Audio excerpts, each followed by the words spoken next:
Le Nouvel Esprit Public, Philippe Meyer, bonjour.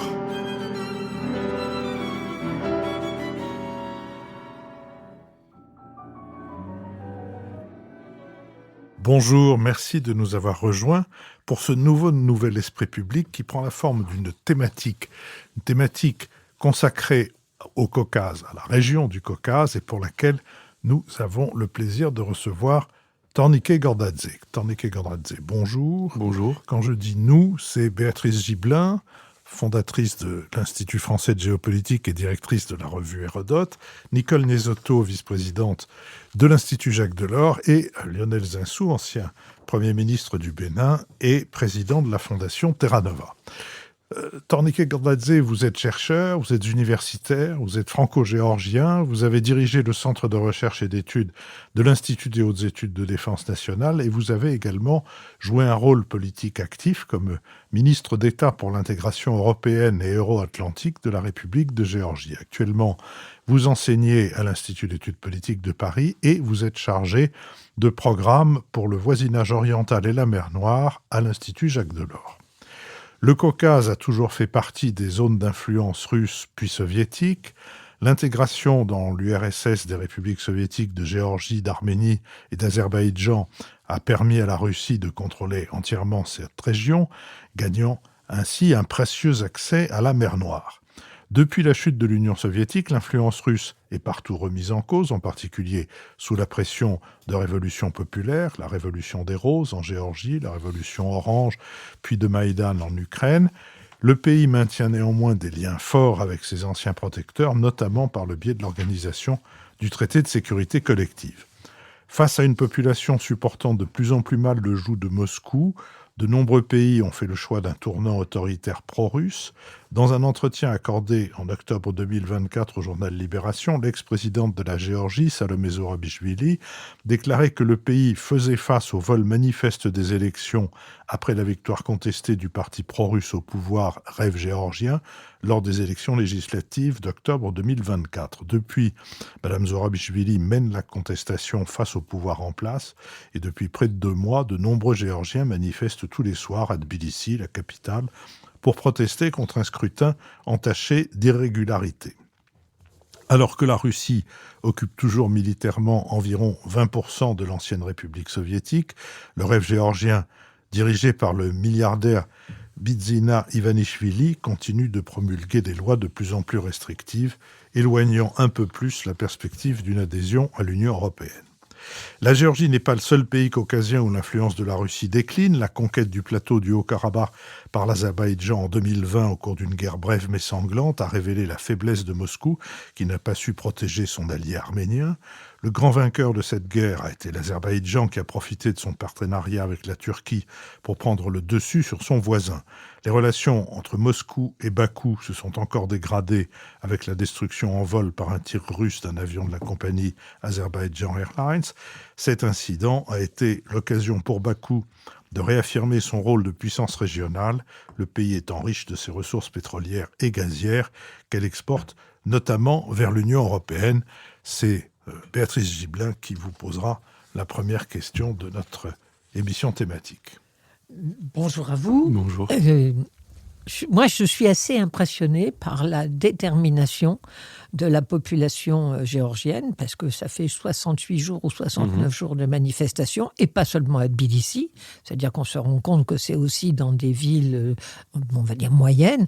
Bon, c'est un petit pays, la Géorgie, et montrer autant de détermination par rapport à un gouvernement manipulé par un oligarque, peut-être, mais néanmoins qui se montre de plus en plus répressif, avec un nombre de gens maintenant qui par centaines et se retrouvent en prison, et on continue néanmoins à manifester. Alors j'avais envie de vous demander quelles chances sont-ils qu'on remette en question ces élections? Ça a pu se faire en Roumanie, mais la Géorgie n'est pas dans la même situation. Ont-ils déjà, par cette opposition qui s'exprime depuis déjà au-delà de ces 68 jours, avant même les élections, qui étaient annoncées comme devant être un succès pour l'opposition par tous les sondages, donc la fraude à laquelle ils s'attendaient, je crois, mais un système de fraude qui n'est pas seulement un bourrage des urnes classique, mais qui est beaucoup plus en amont et beaucoup plus sophistiqué. J'aimerais bien, parce que ça montre à ce moment-là la puissance, j'allais dire, de l'influence soviétique ou russe, comme vous voudrez, sur la Géorgie aujourd'hui. Et je pense que c'est très, très important de voir, parce que c'est un enjeu, si l'opposition gagne et si l'opposition ne gagne pas. Et la deuxième chose, c'est que fait l'UE et que peut faire l'UE pour soutenir cette opposition. Taneke Gardadze. Merci pour ces questions. Et merci pour votre solidarité. C'est vrai que je suis impressionné aussi par cette mobilisation.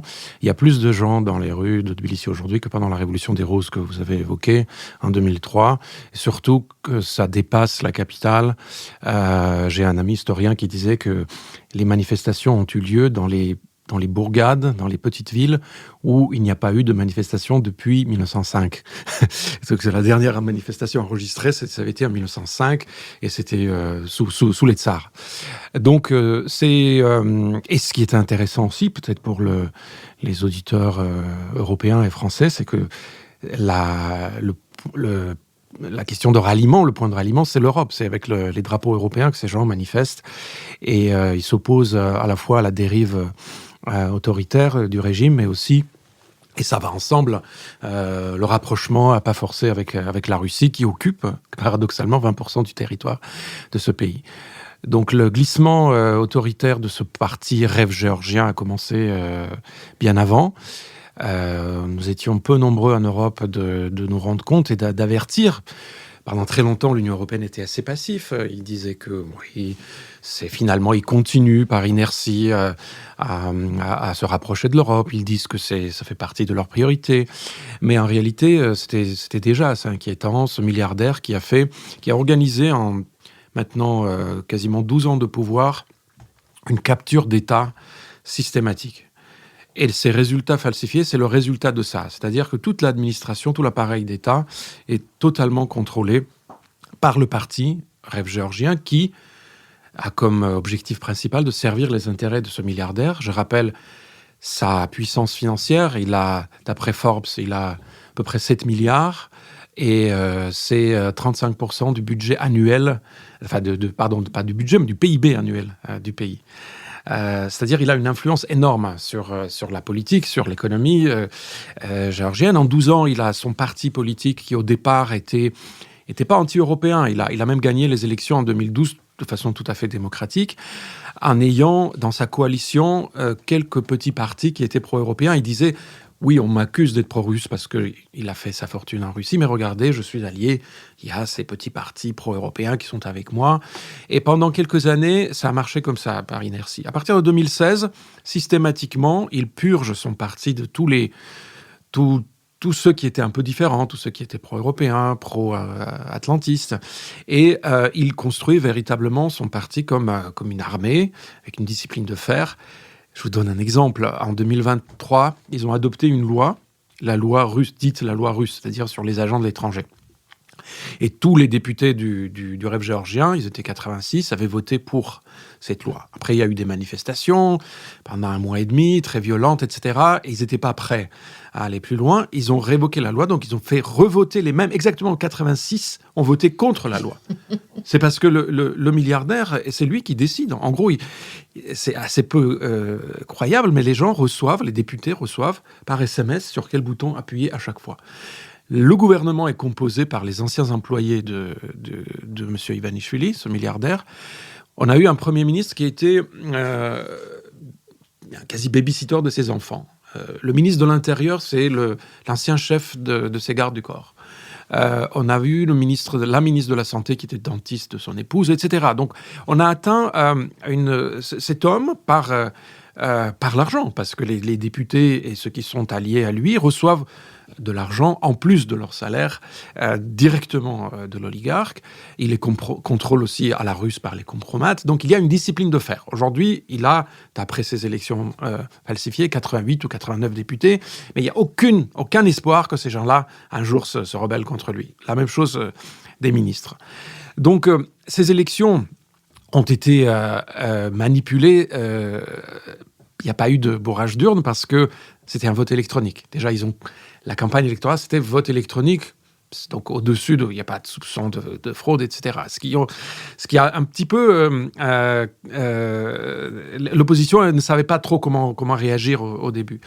Alors, les votes, la plupart, la façon de falsifier la plus répandue, c'était qu'ils ont imprimé les cartes de visite par centaines de milliers, des gens véritables, mais qui vivent à l'étranger, qui ne pouvaient pas voter. Et donc, les militants, les membres du parti Rêve géorgien se déplaçaient d'un bureau de vote à l'autre avec des numéros de carte d'identité qui correspondaient à des gens réels, mais la photo ne correspondait pas à la personne. Et ils votaient. Donc, il y a eu des témoignages, des gens ont voté 20, 30 fois. Donc, on parle à peu près de 300 000 votes qui diffèrent, donc qui sont apparus à partir de rien. Ils ont soigneusement empêché les Géorgiens vivant à l'étranger de voter parce qu'ils ont ouvert très peu de bureaux de vote à l'étranger. En France, où il y a à peu près 70 000, 80 000 Géorgiens, il y a eu un seul bureau de vote à Paris où il y a eu 1400 personnes qui ont pu se rendre. Et alors que la diaspora, à 90% vote pour les partis pro-européens. Et c'est cette capture d'État qui s'est opérée des années auparavant qui leur a permis d'avoir toutes ces capacités, donc falsifier les cartes d'identité, d'avoir aussi accès à chaque électeur. Dans les villages, les membres les activistes de Rêve géorgien vont voir des personnes et ils ont marchandisé le vote en leur disant « Nous savons que vous avez un malade de cancer dans votre famille. Vous voulez bénéficier du programme d'État d'aide au cancer ? Alors vous m'apportez 10 voix ou 15 voix dans votre famille, de vos amis. Ah, votre mari a eu des problèmes judiciaires ou il est en prison. On peut faire en sorte que la prochaine amnistie va le toucher. Rapportez-moi 15 voix, 20 voix. » Donc les gens, surtout dans les campagnes, votaient non pas pour des programmes politiques ou y compris pour l'avenir européen, mais ils votaient pour des choses concrètes. Voilà. Donc, c'est un membre de famille qui a besoin d'aide. Parce que l'État dispensait ses services sociaux ou médicaux aussi au nom du parti. Donc, il y a eu une confusion totale. Donc, c'était ça qui a fait que le vote a été falsifié. Il y a beaucoup de choses à dire. Après, je pense qu'on reviendra par rapport à leur politique étrangère et leur attitude vis-à-vis de l'Europe, qui faisait partie de la campagne, et la guerre en Ukraine, qui a aussi été très largement... l'un des thèmes de campagne. Nicole Nesotto. Oui, j'avais une question générale sur l'ensemble du Caucase, mais je la mets de côté parce que justement, je voudrais continuer sur cette description de la politique de M. Ivanishvili, parce que quand même, en 2018, il était déjà tout puissant et il avait soutenu la candidature qui a été réussie de Salomé Zourabichvili, l'ex-actuelle présidente de Géorgie. Et Salomé Zourabichvili, qui maintenant le combat et qui l'a lâché pour les élections d'octobre dernier. Alors, la question est un peu pour reprendre ce qu'avait dit Béatrice. Qu'est-ce qui s'est passé ? Pourquoi, alors que cet homme est tout puissant, pourquoi n'a-t-il pas continué sa politique relativement équilibrée, ou en tout cas apparemment équilibrée, entre le rêve européen et le rêve géorgien, c'est-à-dire le rêve russe ? Qu'est-ce qui s'est passé ? Est-ce que c'est la guerre en Ukraine qui a été un déclencheur ? Est-ce qu'il y a eu des pressions russes plus importantes ? Et lesquelles ? Est-ce que c'est aussi l'évolution de la situation de l'Iran ? Enfin, l'Iran n'est pas un pays du Caucase, mais on voit bien l'importance que l'Iran a sur l'évolution de cette région. Autrement dit, qu'est-ce qui s'est passé entre 2018 et 2024 pour qu'il change à ce point de politique ? En 2018, il a soutenu Salomé Zourabichvili et il a soutenu en pensant à la chose suivante. D'après la Constitution, la présidence de la République n'a très peu d'influence, très peu de prérogatives, et il était déjà largement accusé par l'opposition d'être pro-russe, au service des Russes, etc. Donc c'était pour lui un alibi parfait. Voilà, moi je soutiens la candidature de cette franco-géorgienne, descendante des immigrés géorgiens qui ont fui le communisme, qui est française en plus, diplomate française. Vous ne pouvez pas dire que je suis pro-russe. Et c'est vraiment grâce à l'aide d'Ivanishvili que Salomé Zourabichvili a pu devenir présidente. Mais la rupture est venue particulièrement avec la guerre en Ukraine. Ivanishvili, hier, je parlais avec quelqu'un qui me disait que pendant très longtemps, y compris les adhérents du rêve géorgien, ne croyaient pas que cette rupture avec l'Europe était réelle. Ils disaient, c'est un jeu, finalement, c'est un deal, il veut obtenir plus de choses, etc. Et ça reviendra. Mais à la différence de la plupart des Géorgiens, qui ont rompu avec la Russie il y a plus de 30 ans. C'est-à-dire maintenant, des gens qui ont moins de 50 ans ne connaissent pas la Russie. Ils ont été tous formés en Géorgie et les 30-35 dernières années de l'histoire de la Géorgie, c'est vraiment tourné vers l'Europe. Il y a très peu de gens de la génération, de ma génération, qui connaissent la Russie. Sauf Ivanishvili. Ivanishvili, il a vécu 20 ans en Russie, s'est enrichi en Russie, et de par sa mentalité, c'est un oligarque russe. Donc ces gestes en faveur de l'Europe, c'était juste pour raffermir son pouvoir en Géorgie, pour aussi induire en erreur, créer cette ambiguïté auprès de l'opinion qui est à 80% encore aujourd'hui pro-européenne. Même encore aujourd'hui, Ivanishvili, il dit « mais je ne suis pas contre l'Europe, mais je suis contre l'Europe actuelle, cette Europe dégénérée où on vend le lait masculin dans les magasins ». Il a dit ça quelques jours dans... Qu'est-ce que c'est ? Oui, moi non plus, je ne sais pas. Il avait dit ça et en fait, il récupère tous ces thèmes poutiniens, donc de cette Europe dominée par les LGBT, transgenres, etc., où il n'y a plus de famille, etc. Et c'est un homme russe. Il a des conseillers russes, il ne lit que le russe déjà. C'est un problème. Tout ce qu'il lit ou tout ce qu'on lui raconte, c'est des théories à la mode en Russie. Alors, qu'est-ce qui s'est passé en 2022 ? C'est que certainement, on ne sait pas, j'ai pas de preuves tangibles, j'ai pas d'enregistrement de discussion avec lui, parce que Poutine a commencé la guerre en Ukraine, et c'est pas que l'Ukraine qu'il veut récupérer, et ses ambitions sont beaucoup plus grandes. Il veut carrément reconstruire l'architecture de la sécurité en Europe, il veut revenir à la situation de la guerre froide, et donc la Géorgie, c'est un détail. En gros, il veut récupérer la Géorgie. Et il a certainement fait pression à Bidzina Ivanishvili, qui a jamais rompu avec la Russie en disant maintenant c'est fini. Il a sifflé la fin de la récréation. Il dit maintenant j'ai besoin de la Géorgie qui rompe avec l'Union européenne, qui rompe avec les États-Unis, qui rompe avec l'OTAN. Et ce genre de discussion, je peux imaginer que le genre de discussion il pouvait avoir avec Poutine ou avec un envoyé de Poutine, ça va directement, c'est des choses très concrètes. En 2013, le président arménien Serge Sarkissian, qui avait négocié pendant 4 ans l'accord d'association avec l'Union européenne, en 1 heure, il a changé d'avis, il est ressorti tout petit du bureau de Vladimir Poutine, il a lu un bout de papier écrit en russe, où il a dit « Non, je ne signe pas l'accord d'association avec l'Union européenne que j'ai négocié pendant 4 ans, et je vais rejoindre l'Union eurasiatique qui, à l'époque, n'existait pas encore concrètement ». Donc, c'est ce type de menaces qui, certainement, ont joué.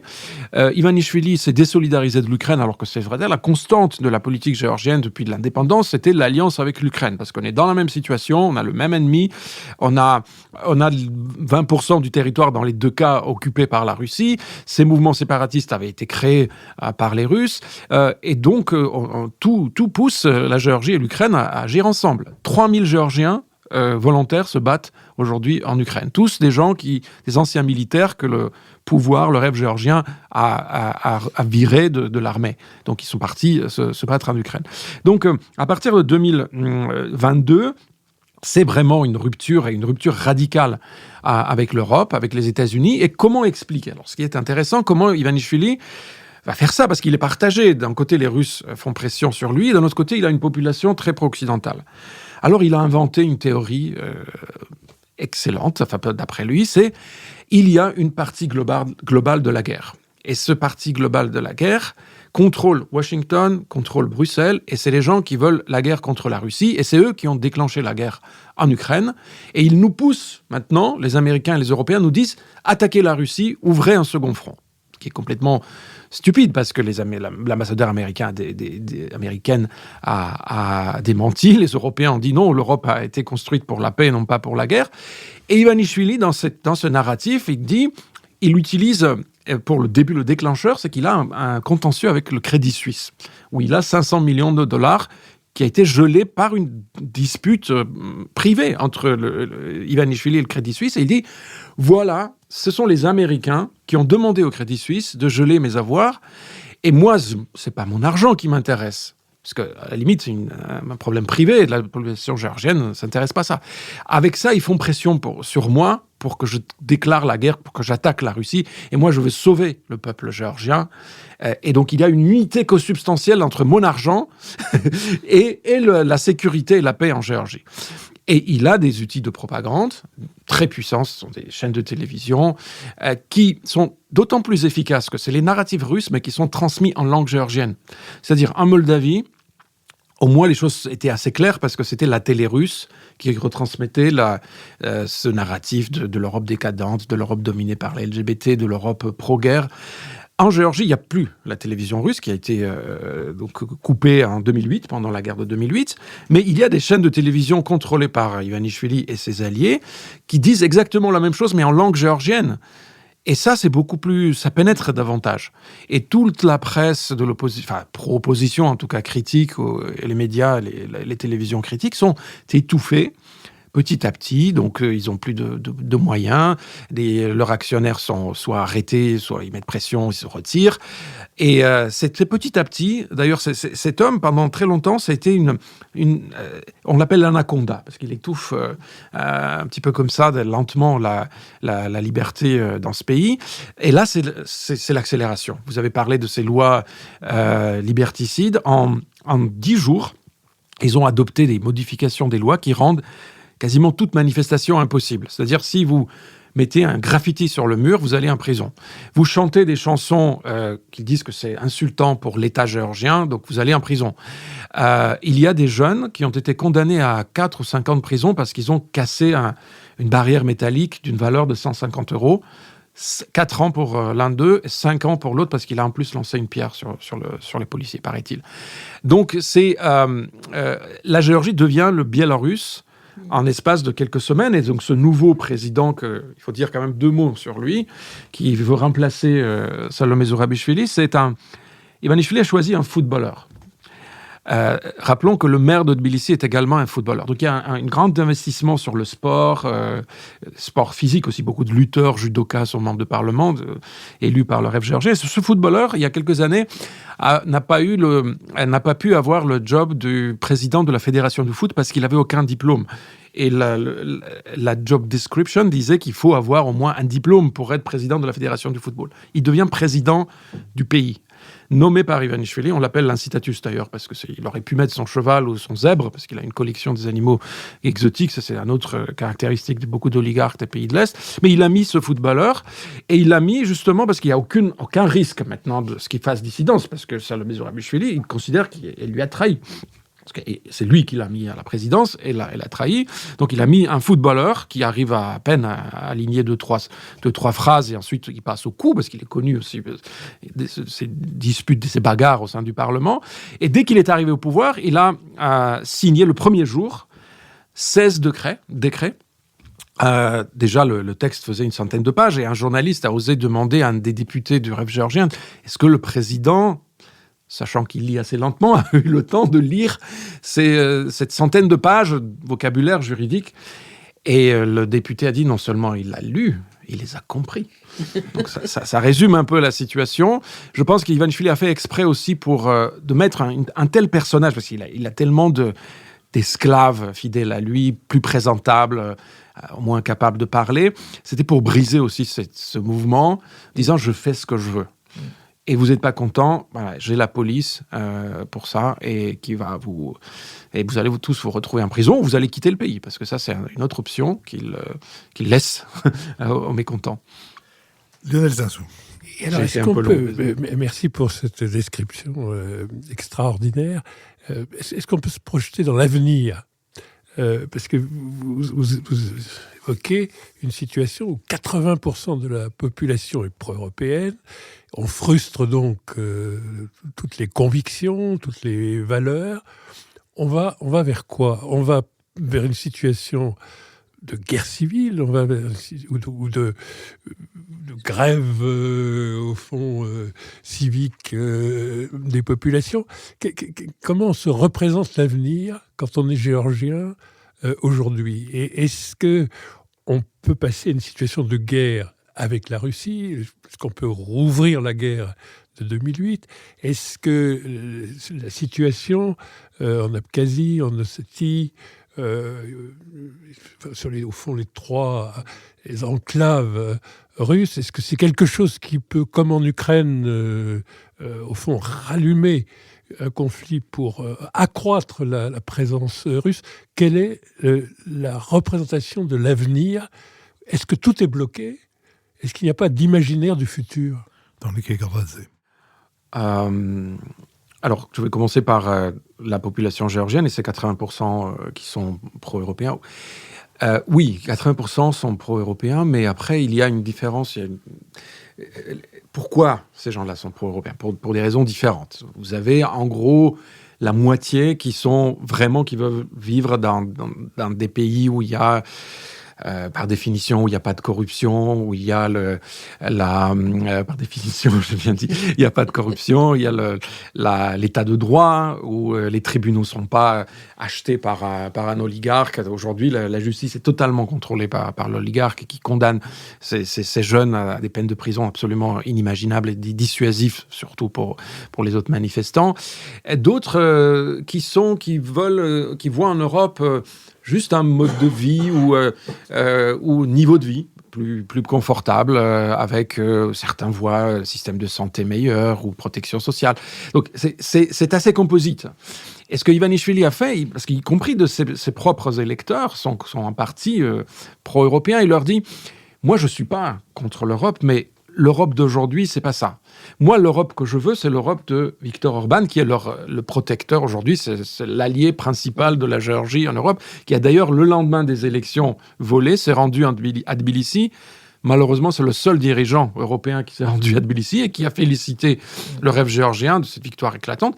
Viktor Orban, évidemment, à son agenda, lui, il veut un maximum de pays comme lui. Il n'est pas contre l'élargissement. D'ailleurs, il dit « Moi, je suis pour avoir des nouveaux membres au sein de l'Union européenne, à la différence des autres partis de l'extrême droite qui sont anti-élargissement par définition. Lui, il est pour l'élargissement, mais pour avoir les gens comme lui à la table du 27, qui seront 30 ou 35, pour avoir la majorité. Donc, il est pour Vučić, la Serbie qui entre dans l'Union européenne, et la Géorgie. Sauf que, aujourd'hui, il est en ultra-minorité, mais il a une capacité de bloquer toutes les décisions, notamment sur les sanctions de l'Union européenne. C'est lui qui bloque les sanctions. On reviendra après, quand on parlera de l'Europe. Il bloque tout par rapport à la politique de 27 sur la Géorgie. Donc, Ivanishvili dit « Moi, je suis pour l'Europe, mais il faut attendre. Cette Europe ne nous convient pas. D'ailleurs, maintenant que Trump est au pouvoir aux États-Unis, vous allez voir, le monde va changer et ça va être un monde différent, l'Europe différente, etc. »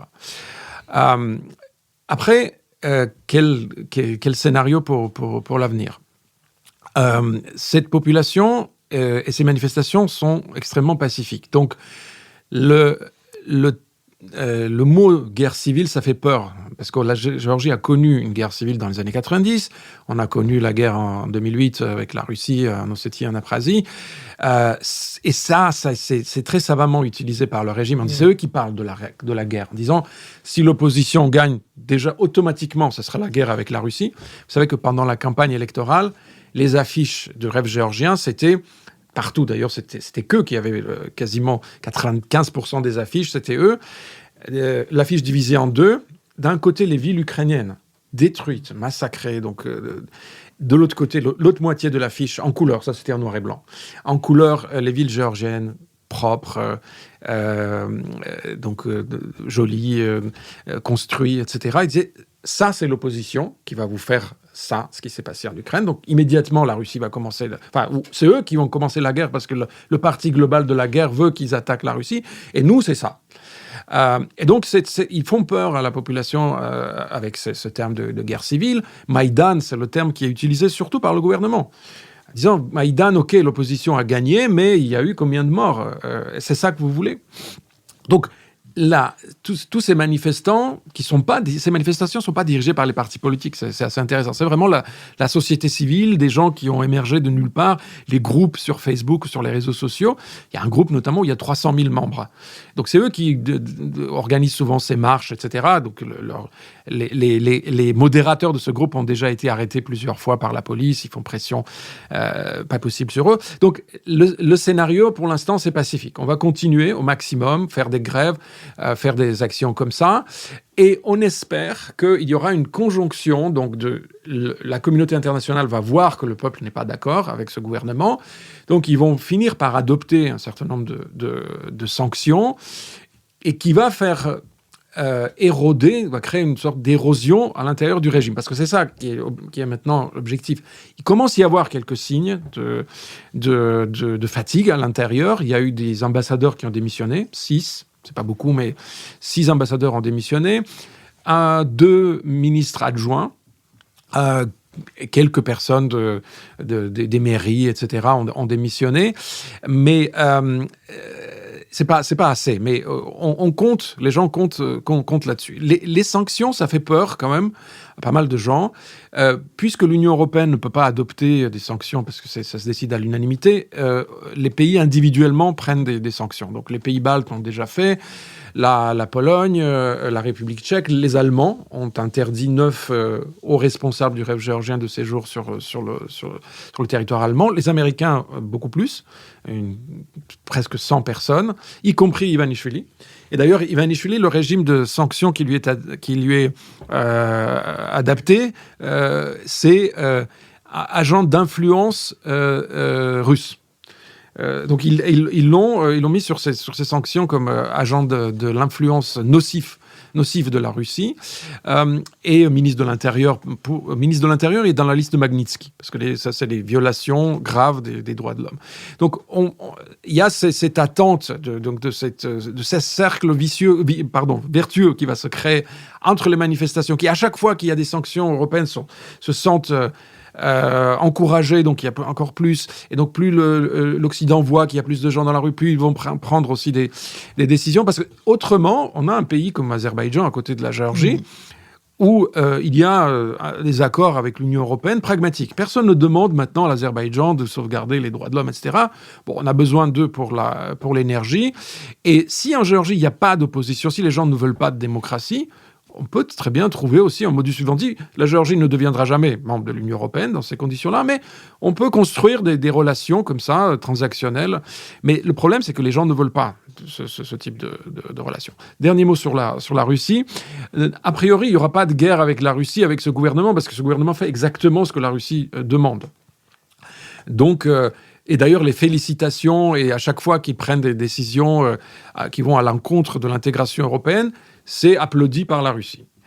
Ces élections qu'ils ont falsifiées le 26 octobre, un mois après, 28 novembre, ils ont déclaré la suspension du processus de l'intégration européenne, alors que la Géorgie est candidate à l'adhésion à l'Union européenne. C'était inespéré. Moi, quand j'étais ministre de l'intégration européenne, on se pliait en 4 pour avoir ce statut de candidat, mais c'était en 2010-2012. À l'époque, il n'y avait pas question que l'Europe allait s'élargir. C'était signer l'accord d'association, l'accord de libre-échange. Éventuellement, vous allez avoir la libre circulation avec l'Union européenne, mais ne rêvez pas d'avoir le statut de candidat.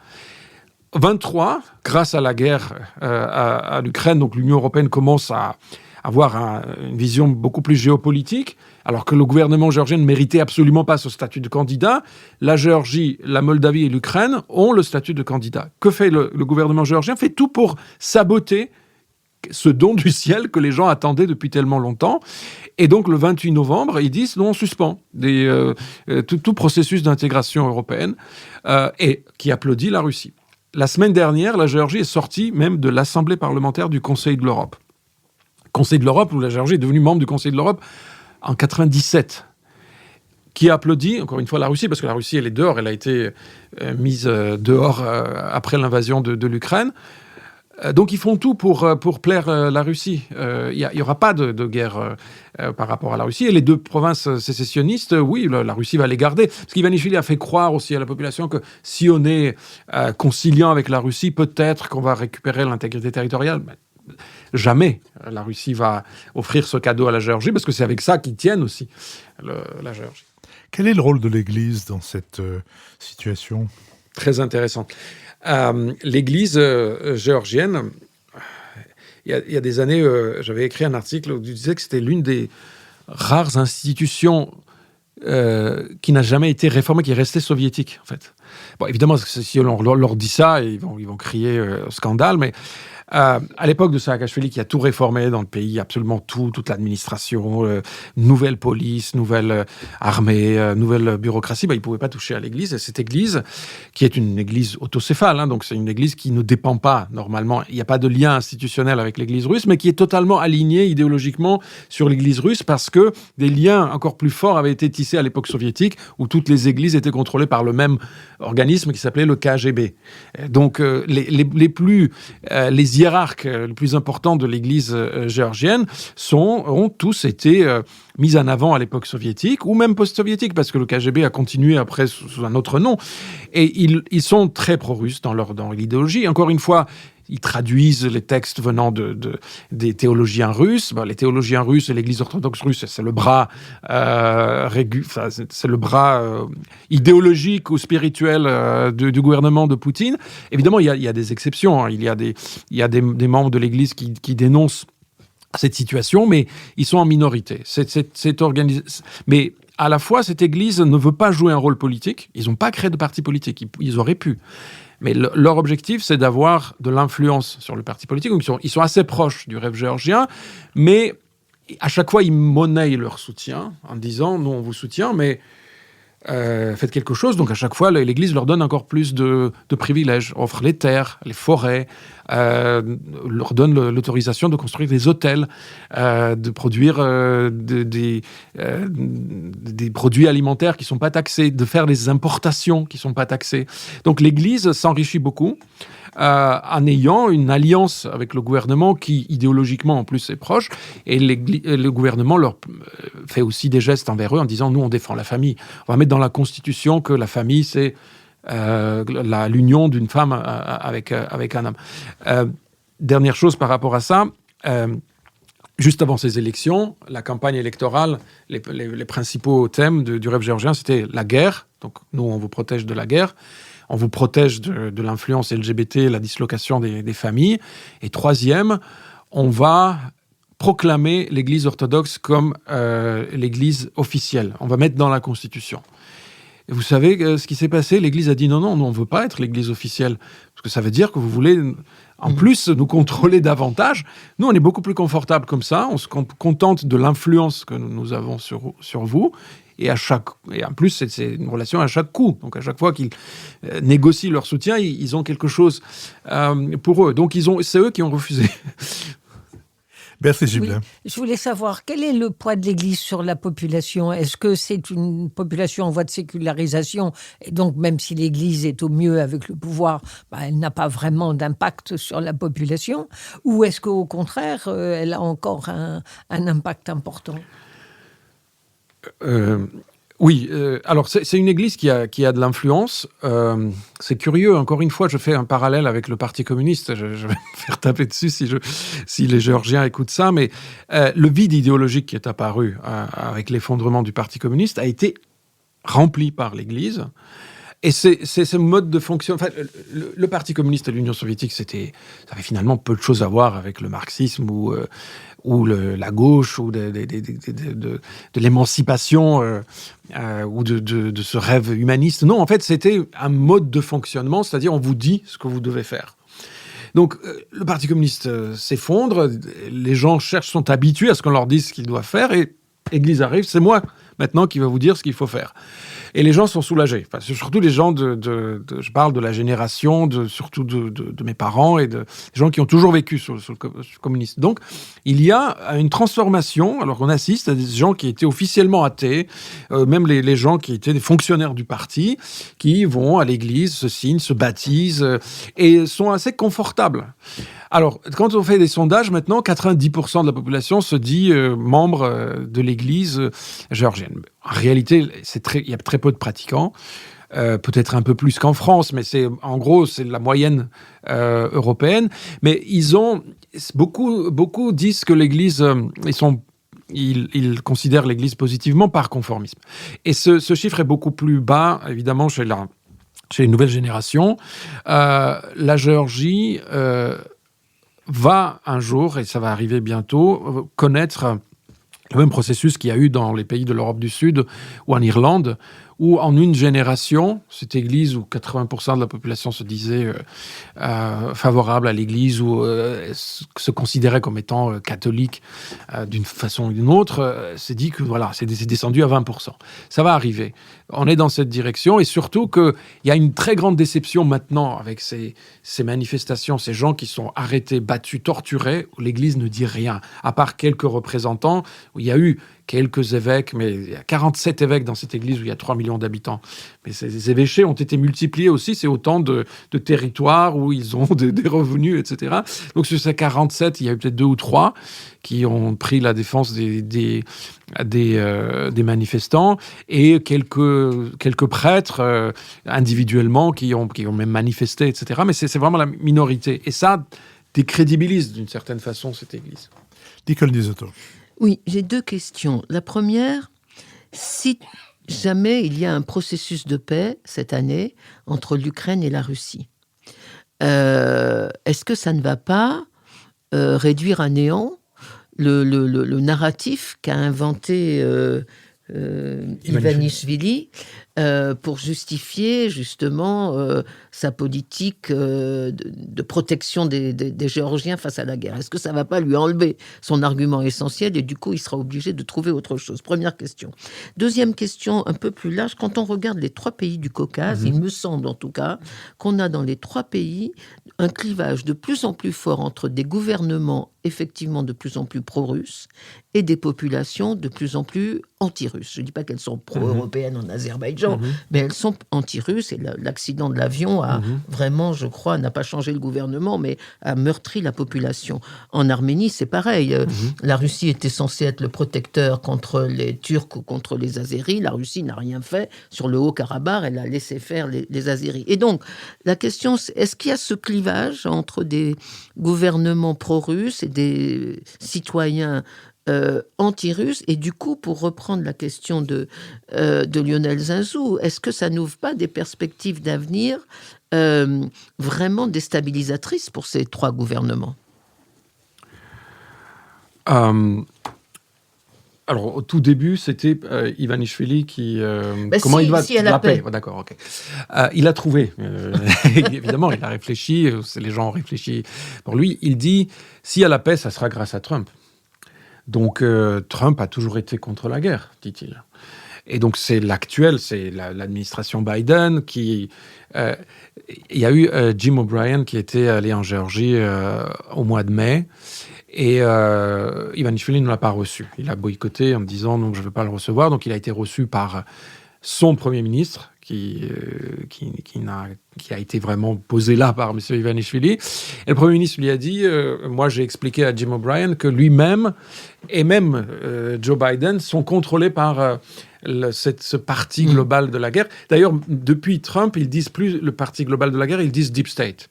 Ils ont adapté. Donc, ils veulent maintenant plaire au maximum à Trump en disant Trump a toujours voulu la guerre et Trump, de toute façon, déteste l'Europe que nous détestons. Donc, il y a plein... En plus, Trump a déjà dit qu'il fallait il y avait que 2 genres, masculin et féminin. Donc, tout ça, nous avons dit bien avant Trump. Et donc, là, ils veulent se rapprocher au maximum de Trump. Je ne sais pas s'ils arriveront parce que aux États-Unis, déjà, ce n'est pas le problème numéro 1 des États-Unis, la Géorgie. Et au Congrès, il y a des républicains, qui sont même à l'origine des sanctions contre Ivanishvili. Le comité de Helsinki, il y a des républicains dedans qui sont vraiment très anti-Ivanishvili. Marco Rubio, a priori, n'est pas pro-Ivanishvili. Le fait qu'ils ont joué avec les Iraniens, avec les Chinois, ils ont quand même... sur la mer Noire, il y avait un grand projet de construction d'un port en eau profonde en Géorgie, dans la ville d'Anaklia, que Ivanishvili a bloqué parce que c'était un consortium américain qui devait y construire et il l'a donné aux Chinois. Donc ça, a priori, Trump ne devrait pas aimer ça. Mais il a des lobbyistes aux États-Unis. Il essaye de lui plaire autrement. Et donc, s'il y a la paix, si le faiseur de paix, c'est Donald Trump, il va dire, mais évidemment, nous aussi. Et d'ailleurs, il espère que finalement, s'il y a un deal avec la Russie, Trump va dire Poutine, ok, la Géorgie, vous prenez, j'ai rien à faire. Donc là ça sera clair. Donc il dit qu'avec Trump, il y aura la paix et les choses vont devenir beaucoup plus claires. Si Trump dit que je vais me battre pour la Géorgie, je veux garder la Géorgie, il va trouver aussi le moyen de s'arranger avec lui. Donc ça, c'est par rapport à la paix. Alors maintenant, ces trois pays et leur rapport par rapport à la Russie. Je vais commencer avec l'Azerbaïdjan. L'Azerbaïdjan a son propre agenda vis-à-vis de la Russie. Cette guerre avec l'Arménie sur le Haut-Karabakh, la Russie n'a pu rien faire. C'est pas que les Russes n'ont pas soutenu l'Arménie, ils ont lâché aussi l'Arménie parce que le Premier ministre Pachinian, c'est quelqu'un qui est arrivé au pouvoir suite à une révolution de couleur que les Russes détestent. Alors ça, si vous voulez être montré, c'est vraiment la ligne rouge pour les Russes, c'est d'arriver au pouvoir par une révolution populaire. Donc Pachinian était dans la ligne de mire des Russes, donc ils n'ont pas bougé le petit doigt pour le défendre, mais en même temps, ils ne pouvaient pas tellement parce que l'Azerbaïdjan, avec son alliance avec la Turquie militaire, avait vraiment créé des conditions de force, qui étaient tellement en leur faveur que les Russes, qu'est-ce qu'ils pouvaient faire ? Ils n'allaient pas intervenir militairement contre l'armée turque et l'armée azerbaïdjanaise, qui est quand même la plus forte armée aujourd'hui dans la région.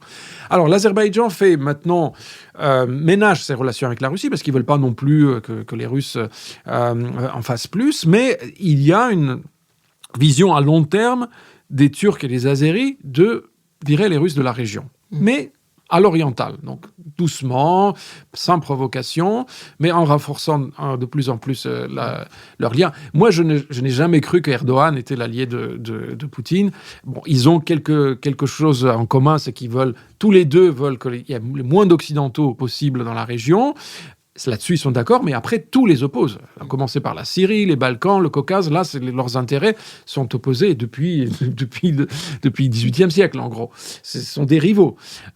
Et dans le Caucase, donc l'alliance Ankara-Bakou est une alliance aussi contre la Russie, mais qui ne veulent pas montrer ouvertement, qui ne veulent pas d'affrontement avec la Russie. Donc, oui, la population azérie n'a jamais été très, très, très pro-russe. Il suffit de... Alors, il y a quelques années, j'étais à Bakou, où il y avait un match de foot Turquie-Russie. Et les Turcs ont gagné. Toute la ville était dans la rue avec les drapeaux turcs. Ce n'étaient pas des Turcs qui vivaient à Bakou, mais c'était authentiquement, les gens étaient heureux que la Turquie gagne contre la Russie. Ce qui concerne l'Arménie, oui, alors Pachinian n'a jamais été... Il est arrivé au pouvoir quand même suite à une détérioration déjà des relations entre la Russie et l'Arménie. Les Russes traitaient l'Arménie un peu comme une colonie. J'ai un ami arménien de Paris qui disait qu'ils ont transformé l'Arménie, c'est une sorte de Kaliningrad du Sud. Ils ont des bases militaires, ils ont tout. Ils ont énormément d'influence en Arménie, économique, parce qu'en plus l'Arménie est complètement enclavée. Donc la guerre avec l'Azerbaïdjan, l'embargo avec la Turquie. Donc il fallait bien qu'ils se raccrochent à quelque chose. Et la Russie se comportait comme une puissance coloniale. Et quand il y a eu cette révolution de couleur, ils se sont un petit peu réveillés, les Russes. Et ils ont hésité. Est-ce qu'on intervient pour empêcher Pachinian d'arriver au pouvoir ou est-ce qu'on n'intervient pas ? Ils ne sont pas intervenus en disant « mais ils n'iront pas bien loin quand même ». Ils ont nulle part où aller. Ils n'ont pas de choix géopolitique. Ils vont rester dépendants de la Russie. Et on va attendre Pachinian, comme avec Saakashvili, il va finir par faire des erreurs et on va finir par le renverser démocratiquement. On va financer l'opposition. Sauf qu'il est quand même assez bon, Pachinian. Il a gagné 2 fois les élections. Et là, il a gagné les élections après avoir perdu la guerre. C'est quand même assez fort. Il a perdu le Karabakh. Il a 150 000 réfugiés qui viennent de Karabakh. 5 000 morts dans l'armée arménienne. Mais il a quand même gagné les élections parce que les gens ne veulent pas de Russie, ne veulent pas la restauration de l'ancien régime arménien qui était totalement dépendant de la Russie, qui avait vendu le pays à la Russie. Maintenant, il essaye de diversifier un petit peu sa politique étrangère. Il ne participe plus dans les réunions de cette OSTC, donc de cette organisation du traité de sécurité collective. Je ne sais pas si j'ai bien prononcé le sigle, mais c'est une espèce de mini pacte de Varsovie qui a été créé par la Russie et les pays de l'Asie centrale, l'Arménie et la Biélorussie. Il ne participe plus. Il a commencé les négociations avec l'Union européenne sur la libéralisation des visas, donc sur la libre circulation, et sur... dans la perspective pour obtenir, elle aussi, le statut de candidat à l'Union européenne. Donc il reste la Géorgie, on a déjà discuté. La population est très largement hostile à la Russie, ne serait-ce que parce qu'il y a eu des guerres, parce que le pays a perdu 20% du territoire. On a 300 000 réfugiés qui peuplent le reste de la Géorgie, qui ont été victimes de nettoyage ethnique. Mais ce gouvernement essaye d'inverser ça, parce que toute la propagande venant de ces partis, de ces médias pro-gouvernement, c'est de noircir l'Union européenne, noircir tout ce qui est occidental. Les reportages qu'ils font de l'Europe, c'est toujours, voilà, il y a des grèves, il y a des problèmes, il y a des choses comme ça. Les gens sont fatigués de cette domination, de ces minorités. L'Europe, c'est plus l'Europe. Enfin, les politiciens français, je vais juste donner cet exemple. Les politiciens français qu'ils ont invités à parler en Géorgie après les élections, c'était Thierry Mariani et Florian Philippot. En les présentant comme étant des grands politiciens européens, français, candidats aux élections présidentielles quand même. Bon, ils n'ont pas dit combien de pourcents il a eu, mais c'est cette Europe qu'il présente. Lionel Zinsou. Est-ce que l'Europe compte véritablement? Parce qu'elle a l'air d'être une aspiration des populations, mais est-ce qu'elle compte? Parce qu'on a quand même 3 empires. Est-ce que le Caucase a une chance de devenir un peu plus inséré dans l'Europe, alors qu'il est dans une situation de frontière entre Europe et Asie, enfin avec un empire russe et encore des traces coloniales, disons, dans le regard sur le Caucase. Mais il y a l'Iran qui n'est quand même pas très loin et qui est peut-être légèrement affaibli. Peut-être que pour le coup, il y a un petit peu de distance. Mais il y a un empire qui se porte très bien d'un point de vue géopolitique et qui est très, très, très habile, même à gérer des contradictions géopolitiques incroyables, qui est la Turquie quand même. Et donc, est-ce que l'Union européenne n'est pas perçue par les pro-européens, notamment géorgiens, mais caucasiens, comme extrêmement faible par rapport à l'empire russe et l'empire turc? Tornike Goradze. Oui, la géographie est contre nous, en quelque sorte. Et c'est pour ça qu'il fallait faire 10 fois plus, peut-être, que certains pays de l'Europe centrale qui sont devenus membres de l'Union européenne, juste parce qu'il y a la continuité géographique. Même la Moldavie, vous voyez, la Moldavie, qui, honnêtement, au niveau de l'opinion, je pense qu'en Géorgie, il y a plus de pro-européens qu'en Moldavie, et même au niveau du fonctionnement de l'État, l'État géorgien fonctionnait jusqu'à récemment beaucoup mieux, parce qu'il y a eu des réformes dans les années 2000. Le pays qui avait rempli quand même beaucoup plus de conditions, finalement, dans les années 2000, dans la première moitié des années 2010, s'est rapproché objectivement beaucoup plus de l'Europe que la Moldavie, mais la géographie n'est pas favorable à la Géorgie. Il n'y a même pas de frontière avec un pays membre de l'Union européenne. La Moldavie a au moins la Roumanie et l'Ukraine a beaucoup plus.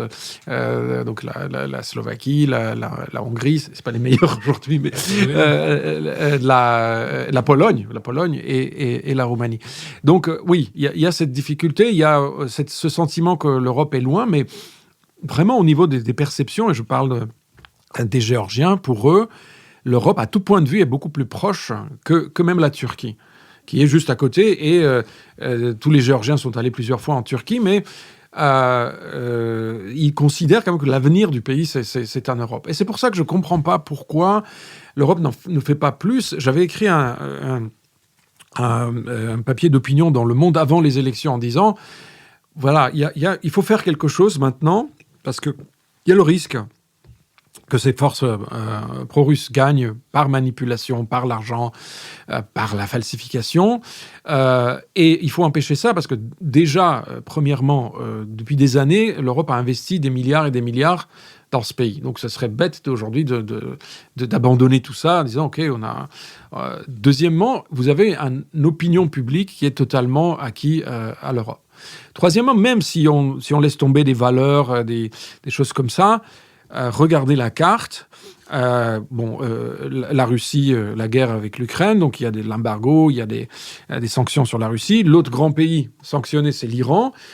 Et il reste un couloir, donc ce couloir méridional, de middle corridor, comme disent les Chinois, qui est quand même... Il ne faut pas laisser aux Chinois ou aux Russes. Ça serait quand même intéressant. Est-ce que l'Europe ou l'Occident, dans son ensemble, s'intéresse à cette région aussi pour des raisons géopolitiques. Alors, maintenant, à chaque fois que je parcours, je vais dans les capitales européennes, demander d'être plus actifs. L'excuse, c'est mais on est divisé. On est divisé à cause d'Orban et maintenant de Fico. Mais si on voulait vraiment... Enfin, c'est le Premier ministre de la Slovaquie qui, d'ailleurs, quand il y a eu des grosses manifestations à Bratislava contre lui, a dit que la Légion géorgienne, donc c'est les Géorgiens qui combattent en Ukraine, donc ces militaires, sont derrière ça. Et qu'il y a un complot d'assassinat contre lui, et que il est aussi dans la même mythologie que de cette théorie de complot qu'Ivanishvili sur cette partie globale de la guerre qui veut l'assassiner, etc. Donc, en dehors de la Hongrie et de la Slovaquie, on peut avancer des choses. Même on peut faire pression sur Orban. À la fin, il finit toujours par céder. On a vu sur l'Ukraine, il a quand même fini par céder. Il essaye d'obtenir au maximum, mais il va pas mourir pour la Géorgie, Orban. Donc, l'Europe peut faire beaucoup plus, je pense, notamment en adoptant des sanctions. Là, on essaye de tous ces fonds qui ont été gelés pour la Géorgie, que ces fonds aillent maintenant à la société civile, aux médias. Sauf que le gouvernement adopte maintenant des lois qui bloquent tout. Qui considèrent que si vous recevez de l'argent venant de l'étranger, vous êtes des agents de l'étranger. D'ailleurs, maintenant, quand ils parlent de l'opposition ou des organisations de la société civile, ils disent les agents, les espions, même, c'est le terme qu'ils disent. L'espion Gordadze a dit ça, par exemple. Je peux entendre ça.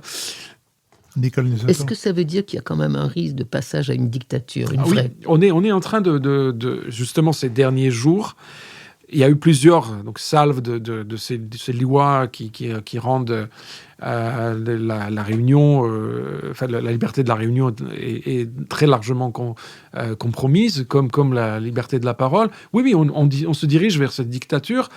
On ne sait pas s'ils arriveront, parce que, à la différence des pays de l'Asie centrale ou de la Biélorussie, il y a une grande différence, c'est que pendant 30 ans, la Géorgie a connu un régime démocratique. Donc, vous avez des gens qui sont habitués quand même à ne pas vivre sous la dictature. Donc, il y a une résistance de la part de la société. En Biélorussie, il n'y a jamais eu de régime démocratique. Dès le début, c'était, au bout de 2 ans, après l'indépendance, c'était Loukachenko. Je ne parle même pas des pays de l'Asie centrale, et en Russie non plus. Donc, il y aura de la résistance. Ils vont essayer. Et il y a un grand espoir que, avec ces pressions venant des pays occidentaux, notamment des sanctions ciblées. On ne veut pas que le pays soit frappé des sanctions, parce que ça, on a vu, ça ne marche pas en Iran, ça ne marche pas au Venezuela, et ça va même être utilisé par le régime pour asseoir encore plus leur contrôle sur la société. Mais des sanctions ciblées vont finir par créer la brèche à l'intérieur du régime. Il y a déjà des hommes d'affaires pro-rêve géorgiens qui ne sont pas contents, parce qu'eux, c'est l'argent qui parle. Ils voient qu'il y a moins d'investissement, que leur business, tout est en Europe aujourd'hui. Maintenant, ils essayent de se tourner vers la Chine et les pays du Golfe, etc. Mais ça ne se fait pas vite, et surtout qu'ils ne veulent pas.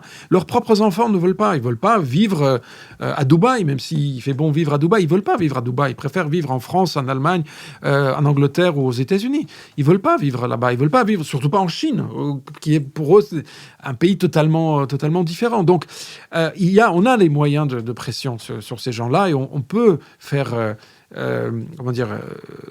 favoriser l'érosion de ce régime. Avec Ivanishvili, on ne pourra rien. Parce que mentalement, il est russe. Il va finir par aller en Russie, comme Bachar el-Assad, et tant mieux s'il va vers la Russie.